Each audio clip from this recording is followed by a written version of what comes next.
First biker buzz of the day is our friends from the Vintage Japanese Motorcycle Club. You guys are a worldwide organization, but have about a 3,000 person family here in the United States, correct? Yeah, that is correct.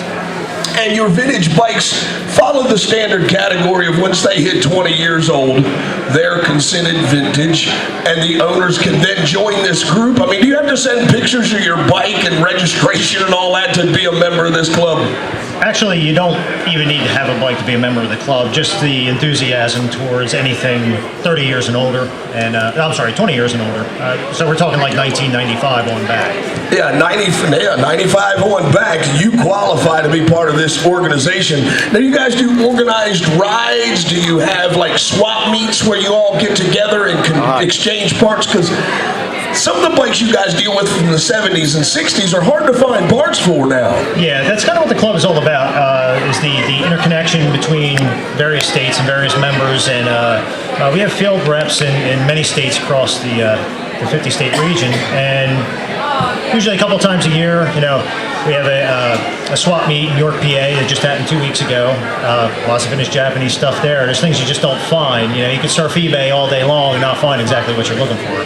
Yeah, there's some of those guys who will find that very odd or ordinary bike that not everybody had laying around. CB754s, the old, what are they, 650 XS Yamahas, those type of things are a lot easier to find. But you find that old Norton somewhere, or that's not a Japanese motorcycle. Name me some other uncommon Japanese motorcycles. We all know Honda, Yamaha, Suzuki. Well, you have ones, Bridgestone, for example, and another one really odd out there you really don't see too much of is Lavender. Lavender? Lavender. A Japanese motorcycle company named Lavender. That's awesome. They should have sold candles or body perfume or something.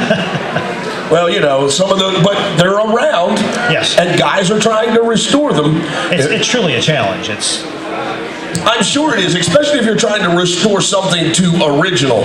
Yeah. You know, if you're going to take something and chop it up and make it something cool and custom, and your imagination and skill level is your only limitation, correct? Yeah, exactly. But when you're working with something that's that old and that rare and you're trying to put it back into an original condition, give me a breakdown of your membership. Do you find guys are more interested in restoring these Japanese motorcycles to original condition? Actually, a lot of people that come to us, because they have motorcycles already, or they have like one they found in a barn, or it was a family member's, and it's pretty worse for wear, and they really honestly don't know what to do with it. For the most part, my point of view on it, and the club isn't just about like period correct restoration.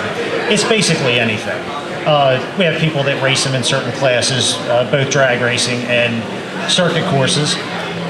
Somebody comes to us and they have a pretty original machine, it needs to be freshened up, I would advise don't chop it up. But if you have something that's parts and pieces, you know, free reign. Now, Harley's has a long history.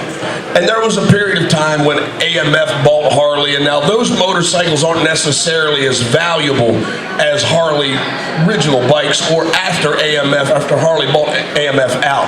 Are there any Japanese motorcycles that are more collectible or less collectible than others? Certain models, but basically anything, I'll say pre like 72, that stuff is really pretty prized. We're starting to see like later model bikes starting to come up. Obviously the 6-cylinder CBXs from Honda, certain two-stroke bikes, Kenny Lawson. It's hard to believe those motorcycles are 20 years old now, man. I remember when they all came out. It's hard to believe you look at an ST1100 with full fairings and everything. Really something more modern is actually vintage. Yeah, that's what I'm saying. It's difficult for me to grasp the fact that I am getting that old. If some of the people here today wanted to learn more about Vintage Japanese Motorcycle Club, where will they go to find out? Your website, social media? Yeah, our website is vjmc.org, and we're actually here today located in booth 4202. VJMC.org and 4202? Yes. Is their booth number right here in the South Hall. Be sure you go by and stop by and say hi. Find out more about the Vintage Japanese Motorcycle Club. And if you've got one of those old Rice Rockets that you'd like to figure out how to restore and fix up, these guys will be glad to take you under their wing, guide you, help you, and give you any advice that you could possibly need. Appreciate your time, and I hope you've enjoyed the show and had a great one.